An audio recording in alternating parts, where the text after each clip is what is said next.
Et nous recevons pour ce premier plateau Joséphine Pierrard, médecin biologiste, directrice générale de Synlab Hauts-de-France. Bonjour. Bonjour. Merci d'être avec nous. Et à vos côtés, Julien Bruit, cofondateur d'Origami Marketplace. Bonjour Julien. Bonjour. Merci d'être avec nous tous les deux. Bon, c'est vrai que de prime abord, vous n'avez pas grand-chose en commun, sauf que les dernières années ont changé votre secteur, ont donné des idées, et c'est ça qui nous intéresse, la résilience des secteurs. Je commence avec vous, Joséphine Pierrard. Synlab, c'est 22 laboratoires de proximité, 300 collaborateurs, 27 biologistes. Il faut savoir quand même que 70% des diagnostics et décisions médicales reposent sur une analyse de biologie. Vu les dernières années qu'on vient de passer, on comprend que c'est un maillon essentiel de la chaîne de soins.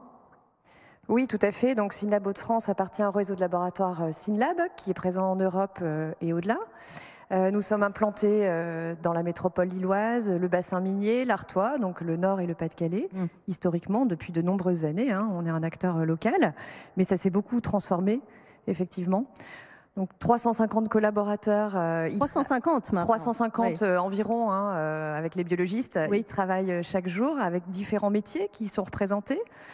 Donc on a évidemment des biologistes qui sont médecins ou pharmaciens de formation, des techniciens de laboratoire, des infirmières, des secrétaires médicales, et après tout un tas de salariés qui ont d'autres fonctions plus transverses, mais qu'on connaît mal. C'est une véritable entreprise avec de la logistique, de l'informatique, de la qualité et évidemment des ressources humaines, administratives.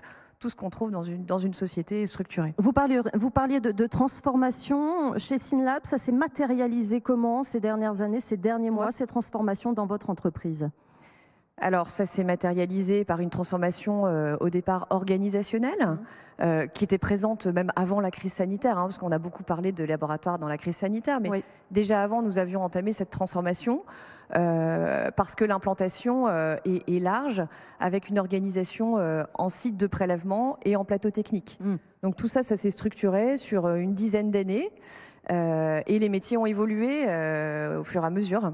Les laboratoires médicaux, on en a entendu parler dernièrement parce qu'il y a eu une grève. Le gouvernement considère un petit peu que les laboratoires ont profité de la crise sanitaire. Ils ont été effectivement très sollicités. Qu'est-ce que vous pensez de ce positionnement dans la société aujourd'hui et vers quoi doit évoluer leur rôle finalement aujourd'hui? Alors, comme vous le disiez en introduction, les laboratoires font 70% des diagnostics ou aident aux prises en charge des patients chaque jour.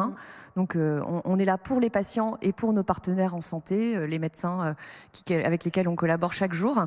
Donc, c'est une place centrale dans la proximité de soins qui a déjà été présente depuis de nombreuses années, mais vers lequel on doit approfondir notre démarche avec une fluidification du parcours de soins, de l'innovation qui est déjà très présente mais qu'on accentue, et la digitalisation. La digitalisation, évidemment.